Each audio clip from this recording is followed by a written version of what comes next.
Bienvenido a Ministerios Vea con el pastor Mauricio Sánchez Scott. Esperamos que este mensaje sea de bendición para tu vida.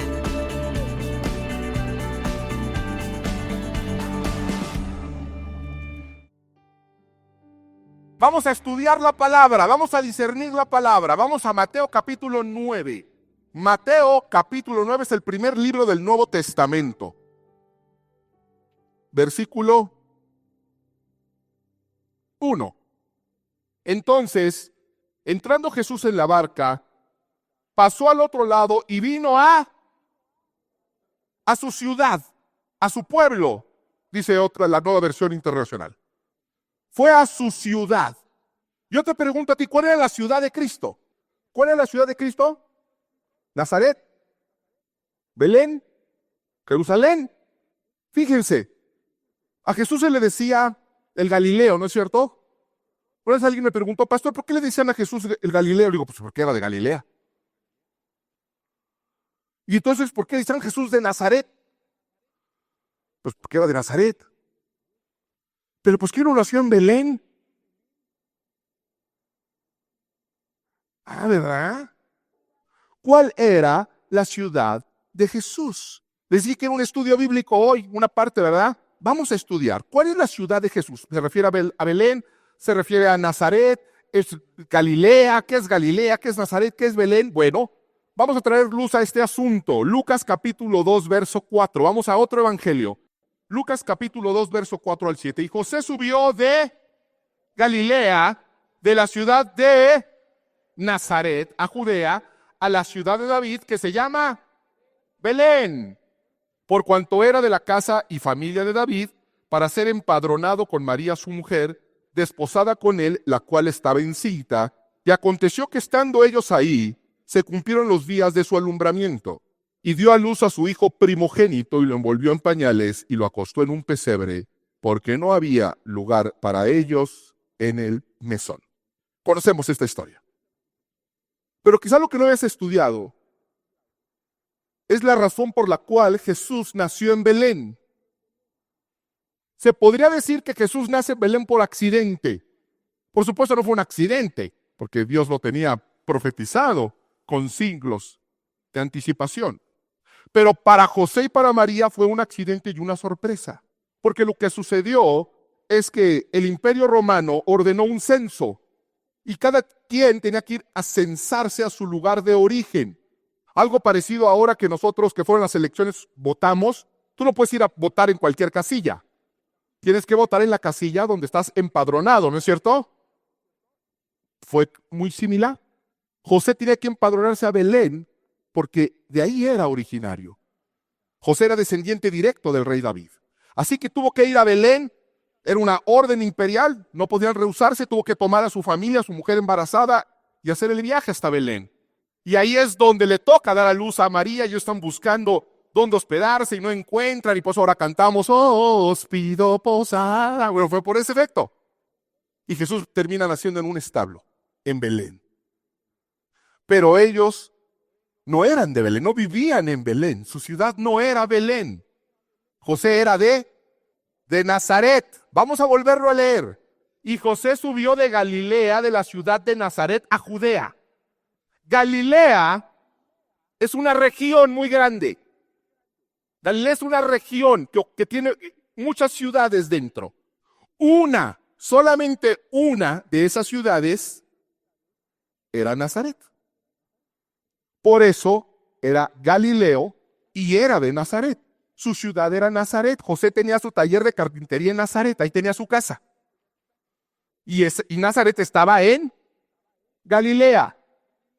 Tienen que salir para censarse a otra región y a otra ciudad, que era Belén. Y ahí nace Jesús. Entonces Jesús nació en Belén, pero luego se regresaron a su ciudad, que era Nazaret. Seguramente aquí hay quien no nació en la Ciudad de México.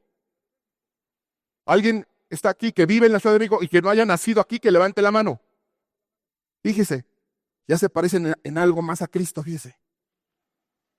Viven en una ciudad donde no nacieron, pero ahí viven. Por eso Jesús era Jesús de Nazaret. ¿De acuerdo? Ahora, vamos a Lucas capítulo 4, verso 16. Vino a Nazaret, están hablando de Jesucristo, donde se había ¿qué? Criado. Y en el día de reposo entró en la sinagoga conforme a su costumbre y se levantó a leer. Es justo el episodio donde Jesús va a iniciar su ministerio entrando a la sinagoga y leer los rollos del profeta Isaías. Se nos deja saber que Jesús no nació en Nazaret, pero que en Nazaret había sido ¿qué? Criado. Si estudiamos la Biblia con ciencia y usted tiene la suficiente curiosidad de poner un mapa de cómo estaba configurado Israel en ese momento, y empieza a seguir los pasos de Jesús, entonces usted puede poner una tachuelita en Nazaret y decir, aquí fue criado Jesús, nació en Belén, pero fue criado en Nazaret. No se sabe muchísimo de su infancia, su adolescencia, su juventud temprana, y va a aparecer para ser bautizado por Juan el Bautista a los 30 años. Y a partir de ahí, él empieza a enseñar, empieza a sanar, empieza a predicar, empieza su ministerio público, y si usted pusiera tachuelitas, se daría cuenta que su cuartel general estaba en otra ciudad, en una ciudad llamada Capernaum. Y usted puede ver muchos de esos episodios. Dice, se levantó muy de mañana, se levantó en Capernaum y fue a tal lugar y regresó. Y se levantó y fue y regresó. Y pasó la noche en tal lugar y regresó. Entonces podría claramente concluir que Jesús nació en Belén, fue criado en Nazaret, pero vivió y se estableció para su ministerio en Capernaum. Entonces, ya sabemos a qué ciudad se refería. A la ciudad de Capernaum. Entonces, nada más para asegurarme que aprendimos en dónde nació Jesús, en dónde se crió y dónde vivió durante sus años ejerciendo su ministerio. Qué buenos estudiantes son, de veras, dense un aplauso. Dense un aplauso. Ahora vamos a la predicación, ¿de acuerdo? Vamos a dejar el estudio a un lado y vamos a la predicación de la palabra. Y usted dice, pastor, ¿por qué hace cosas tan raras? Pues porque soy raro para empezar.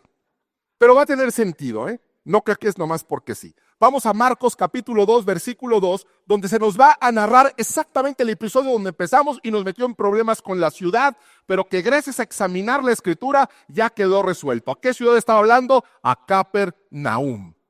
No lo menciona Mateo, pero sabemos que fue Capernaum. Ok. Marcos capítulo 2, verso 2 en adelante. E inmediatamente se juntaron muchos, de manera que ya no cabían ni aún a la puerta, y les predicaba la palabra. Entonces vinieron a él unos trayendo un paralítico que era cargado por 4. Y como no podían acercarse a él a causa de la multitud, descubrieron el techo de donde estaba, y haciendo una abertura bajaron el lecho en que yacía el paralítico. Al ver Jesús la fe de ellos, dijo al paralítico, Hijo, tus pecados te son perdonados. Estaban ahí sentados algunos de los escribas, los cuales cavilaban en sus corazones. ¿Por qué habla este así? Blasfemias dice. ¿Quién puede perdonar pecados sino solo Dios? Y conociendo luego Jesús en su espíritu, que cavilaban de esta manera dentro de sí mismos, les dijo, ¿por qué caviláis así en vuestros corazones? ¿Qué es más fácil?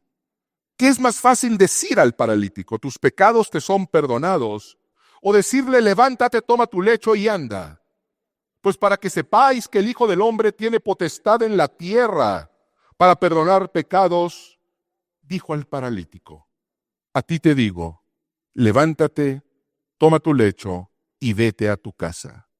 Entonces él se levantó enseguida y tomando su lecho salió delante de todos, de manera que todos se asombraron y glorificaron a Dios diciendo, nunca hemos visto tal cosa. Nunca hemos visto algo igual. Jesús está predicando en una casa tan llena de gente que no cabe un alfiler más. Pero un hombre tenía una necesidad, estaba paralizado de nacimiento, nunca había caminado, nos deja saber otro evangelista. No podía desplazarse, no tenía esperanza, pero tenía algo. Tenía 4 amigos y amigos determinados que dijeron, vamos a llevarlo a los pies de Cristo. A los mismísimos, literalmente a los pies de Jesús. Pero llegaron y se encuentran con una multitud que les impide entrar a la casa. Y dijeron, bueno, hicimos lo posible. La intención es lo que cuenta. No hicieron eso. Dijeron, hemos venido a ponerlo a los pies de Jesús y lo vamos a poner a los pies de Jesús. Pero no hay cómo, no hay dónde, no hay manera. Vamos a hacer una manera. Y nosotros lo leemos de corrido muy facilito, pero yo me quiero imaginar, no me cuesta trabajo imaginarme a uno de ellos diciéndole al de la puerta, amigo, hermano, por favor, ayúdanos, ve nada más la condición de nuestro amigo. Necesita urgentemente encontrarse con Jesús. Y tampoco me cuesta trabajo imaginarme al de la puerta diciendo, hermano, es la misma situación de todos. No eres el único que tiene necesidades. No eres el único que necesita un milagro. ¿A qué crees que han venido todos estos? Aquí tú tienes un paralítico, acá hay un ciego, acá hay un leproso. No hay manera, no hay lugar, vente otro día. Buscaron seguramente otras opciones. Si no pudieron entrar de la forma convencional, pues quizá por la puerta trasera. Quizá no había puerta trasera o quizás se encontraba igual, bloqueada por una multitud.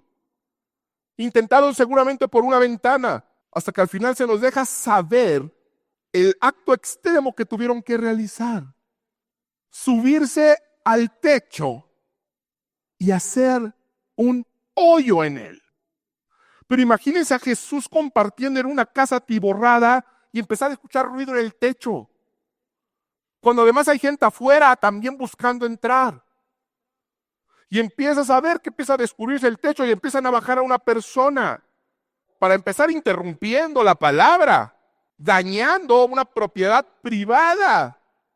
Eso seguramente haría encolerizar a muchos de nosotros y empezar a suceder ahorita en este momento que un hermano que no lo dejaron entrar o que no encontró estacionamiento y quería que oráramos por él, interrumpe a medio sermón y empieza a hacernos un agujero en el techo. Seguramente a nuestros diáconos les saldría esa parte egipcia que traen todos y lo reprendía y dice, ¿cómo se te ocurre? Quizá yo mismo le diría, oiga hermano, por favor, permítame tantito.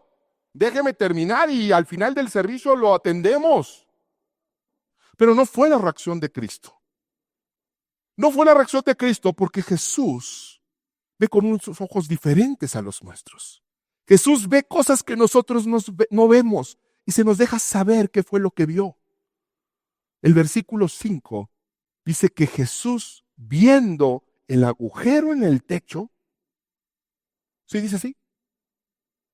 No dice así. Dice Jesús viendo la falta de respeto. ¿Dice así? ¿Qué dice?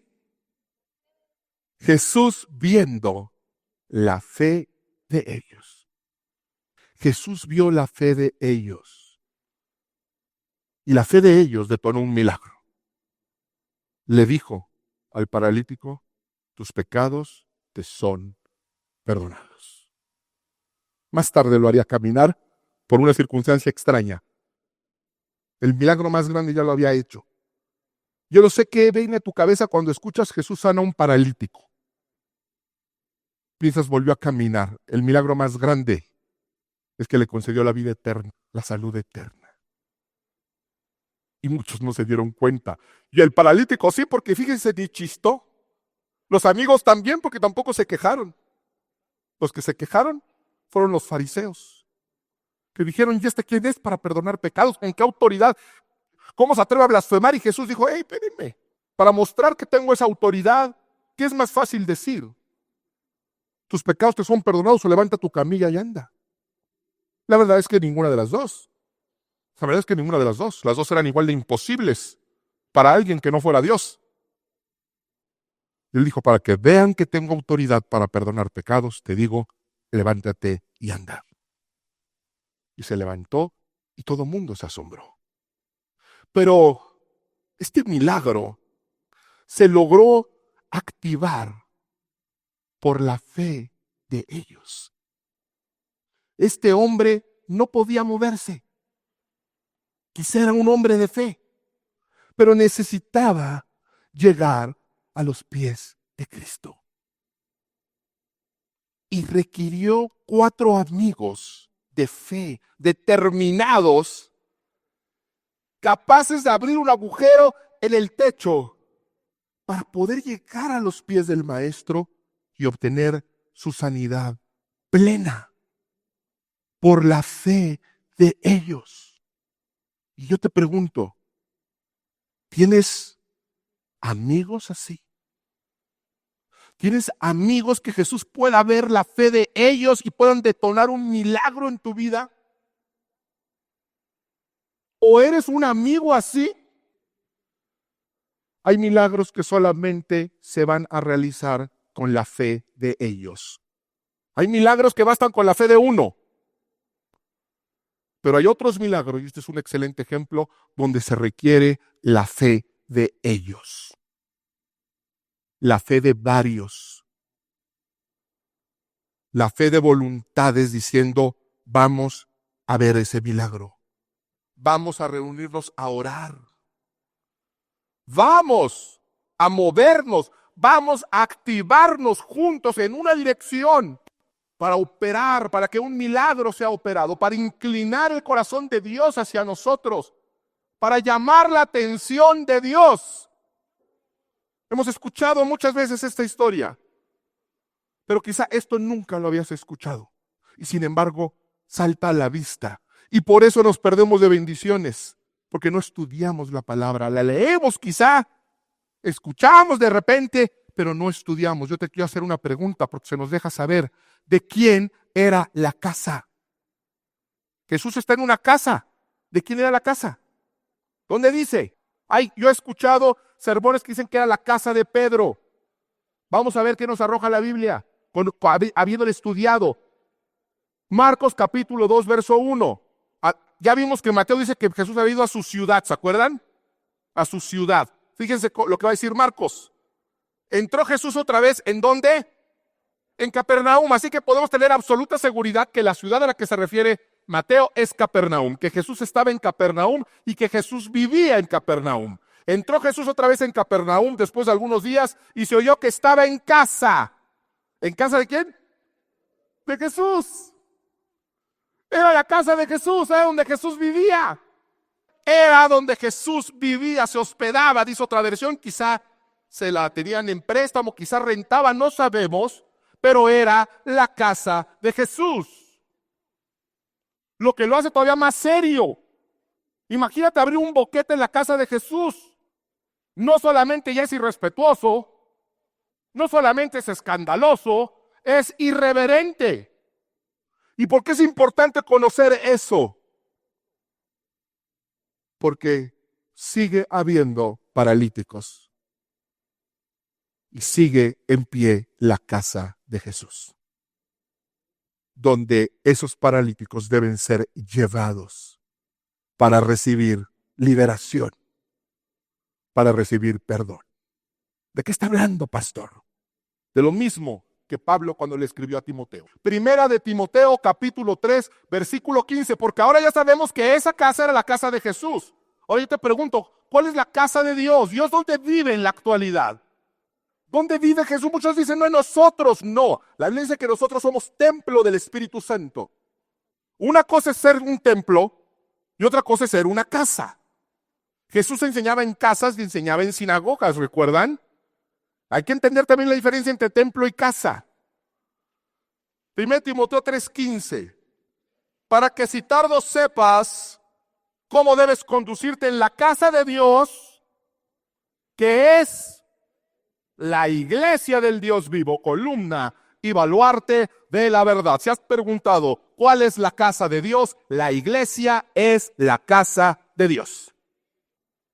Estás sentado en este momento en la casa de Dios, según la palabra de Dios.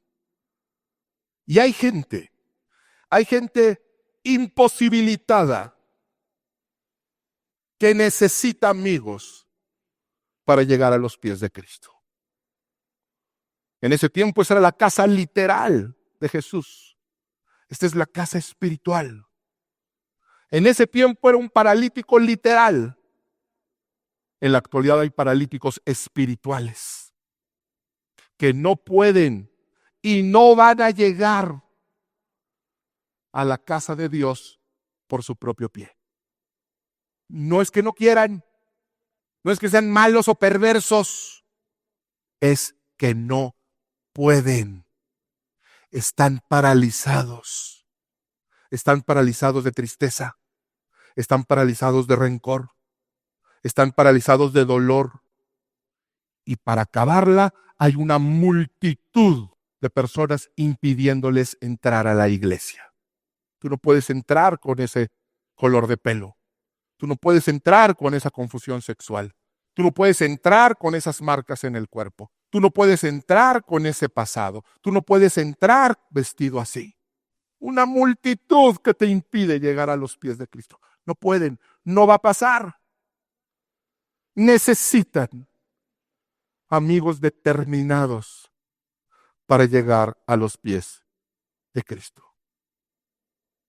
Y a nuestro alrededor hay paralíticos espirituales, incapacitados de llegar a la presencia de Dios. Pero si usted es su amigo y el Espíritu Santo le está hablando, tiene que tomar acción. ¿Qué acción? La necesaria. Abrir un hueco en el techo nos mostró Jesús, de ser necesario. Piense por unos segundos en ese amigo, en esa amiga que usted tiene, en ese familiar que no puede venir a la iglesia. No puede. Está paralítico, imposibilitado. Pero lo tiene a usted. Y Dios cuenta con usted. Y Dios cuenta con usted. Esta historia, de la cual nosotros nos hacemos conclusiones erróneas, y por eso la Biblia es la luz, no nos dice de quién fue la idea de llevarlo a los pies de Jesús. Solo sabemos que eran 4 amigos y el paralítico. Bueno, cabe la posibilidad de que el paralítico no haya querido ir, Nosotros asumimos que el paradito dijo, no necesariamente. A mí se me antoja imaginarme, porque tengo una gran imaginación, que quizás los amigos dijeron, ¿sabes qué le hace falta a este? Le falta ser tocado por Cristo. Vamos a llevarlo. No, espérenme, ¿a dónde me llevan? Tú espérate tantito, tratas a dar cuenta. Oye, acá hace mucho calor, espera, ya vamos a llegar. Ahora imagínense cuando lo empezaron a subir. Oiga, mejor nos regresamos. No, ya estamos aquí, ahora es lo que vinimos. Es posible. Es posible. Porque además eso es lo que hace un buen amigo. Un buen amigo no está para darte por tu lado. Un buen amigo está para hacer lo que se tiene que hacer. Y si ustedes son amigos, tienen que buscar la manera de agarrar al paralítico. Ahora, también es posible que haya sido el paralítico quien les haya dicho, llévenme. Yo no puedo ir. Yo no puedo llegar ahí. Necesito ayuda. Llévenme con Cristo. Y quizá este mensaje lo está recibiendo un paralítico que la fe no le alcanza. La fe no le alcanza para ver las promesas de Dios. Pero hay gente que puede romper techos espirituales por usted. Solicite ayuda. Hay gente dispuesta a romper techos espirituales por usted. Techos que usted no ha podido romper porque está paralizado de muchas formas. Porque está lleno de dudas. Está lleno de rencor, está lleno de miedo. Está lleno de interrogantes. Y hay cosas para las que se necesita la fe de otros. Reúnase de gente de fe. de mujeres de Dios, de hombres de Dios. La Biblia dice que la oración eficaz del justo puede mucho. Si la de usted no puede, hay gente a su alrededor que sí puede. Y dígale, ore por mí, ayúdame en mi necesidad, llévame, necesito ayuda. Busque ayuda, rompa esquemas, pero llegue a la casa de Dios. ¿Cómo? Como sea. ¿Por qué Jesús nos deja saber esta historia? Porque Jesús quiere que sepamos lo que Él ve. No le importa cómo llegues. No le importa cómo llegues. No le importa que llegues rompiendo cosas. No le importa que llegues habiendo roto cosas. Lo que le importa es que llegues y te pueda decir, tus pecados te son perdonados. No me importa lo que has hecho. No me importa el techo roto, no me importa el corazón roto, no me importa esa promesa rota, no me importan esas relaciones rotas. Me importa que estás en casa. Del agujero, no te preocupes, soy carpintero, lo arreglo. Hay gente que no llega a los pies de Cristo porque teme que Jesús le diga, ¿por qué rompiste mi pacto? ¿Por qué rompiste tu matrimonio? ¿Por qué rompiste algo que era sagrado y santo? Esta historia nos muestra que Jesús no es así, que Jesús no hace eso. Y que hay cosas que solamente se van a lograr con la fe de varios. Pero la gente se aísla. Hebreos nos deja saber en el capítulo 10, verso 25, no dejen de congregarse. ¿Por qué? Porque aquí hay la fe de otros. Aquí hay la fe de ellos, hay la alabanza de ellos, hay el testimonio de ellos que pueden detonar un milagro en tu vida. No dejarnos de congregarnos como algunos tienen por costumbre, sino exhortándonos unos a otros, ayudándonos unos a otros, auxiliándonos unos a otros y mucho más al ver que el día se acerca y el día está cerca. Los grandes avivamientos y los grandes milagros se detonaron cuando estaba la fe de muchos unida. En el Pentecostés estaban juntos, unidos, y ahí nació la iglesia. Ahí se derramó el Espíritu Santo por primera vez, porque estaba la fe de muchos reunidos. El Salmo 133 nos dice, mirad cuán bueno y cuán delicioso es habitar los hermanos juntos en armonía. Y no sé si usted está entendiendo ese salmo. Nos dice, mirad cuán bueno y cuán delicioso es habitar los hermanos juntos en armonía. Cuando la fe de otros se une a la nuestra, dice la Escritura que es una delicia y que es una bendición que no solamente se puede sentir, dice que se puede ver. Llega a ser evidente la bendición de Dios. Mirad cuán bueno y cuán delicioso es habitar los hermanos juntos en armonía. Usted necesita, como yo, la fe de ellos, la fe de otros, porque el cristianismo solamente se puede vivir en comunidad. El cristianismo solamente puede operar en comunidad. Y es lo que Cristo nos enseña. En una ocasión sus discípulos le dijeron, enséñanos a orar. Y Jesús les enseñó y dio una oración, la oración modelo. La conocemos nosotros como el Padre Nuestro. ¿Quién conoce de aquí el Padre Nuestro? ¿Quién ha orado el Padre Nuestro? ¿Están seguros que han orado el Padre Nuestro? ¿Están escuchando el nombre de la oración modelo? El Padre Nuestro. El Padre Nuestro, no el Padre mío. Cuando oras, ¿cómo oras? Padre, papá, Abba, mi papi, Señor, dame. Ese no es el Padre Nuestro. El Padre Nuestro incluye, vénganos, danos hoy, no nos dejes, perdónanos. El Padre Nuestro es una oración congregacional. Es una oración para orarse con varios. Es una oración que está en plural.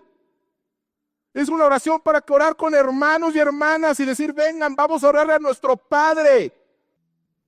Quizá nunca has orado el Padre Nuestro, lo conoces, lo has leído, lo has recitado.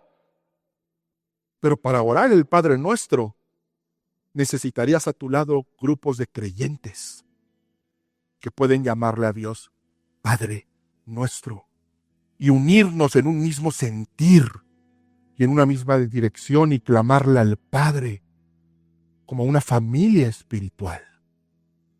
Yo no sé con quién te identifiques en esta historia. Quizá te identificas con uno de esos amigos que hay gente allá afuera que te necesita. O quizá te identificas con un paralítico. No importa. La solución es la misma. La solución está en la casa de Dios. La solución está en la casa de Dios. Congregándote con gente como tú que busca a Dios. Y que pueda levantar un Padre Nuestro auténtico. En su auténtica dimensión. Desde la enseñanza de nuestro Señor Jesucristo. Así que yo quiero culminar haciendo algo que quizá sea la primera vez que lo hacemos al menos correctamente. Quiero que terminemos orando el Padre Nuestro, que no lo sabemos de memoria. O quizá no, si no lo de memoria, está en Mateo capítulo 6, verso 9. Porque muchos se sorprenderán que quizá no se saben cómo termina el Padre Nuestro, cómo debe de concluir. Pero casi puedo asegurarte que te lo sabes de memoria. Me parece apropiado que terminemos como una familia espiritual orándole a nuestro Padre. Así que voy a pedir que te pongas de pie y que nos tomemos de las manos, pero vamos a hacerlo de tal manera que podamos unirnos como un solo hombre. Padre nuestro que estás en el cielo, santificado sea tu nombre. Vénganos tu reino. Hágase, Señor, tu voluntad en la tierra, así como en el cielo. Danos hoy nuestro pan de cada día y perdona nuestras ofensas, así como también nosotros perdonamos a quienes nos ofenden. No nos dejes caer en tentación, mas líbranos del mal, porque tuyo es el reino, el poder y la gloria por todos los siglos. Amén. Amén. Que Dios nos bendiga. Ministerios Vea con el pastor Mauricio Sánchez Escort. Esperamos que este mensaje sea de bendición para tu vida. Para conocer más, visita nuestro sitio en internet www.iglesiavea.com. Gracias por escucharnos.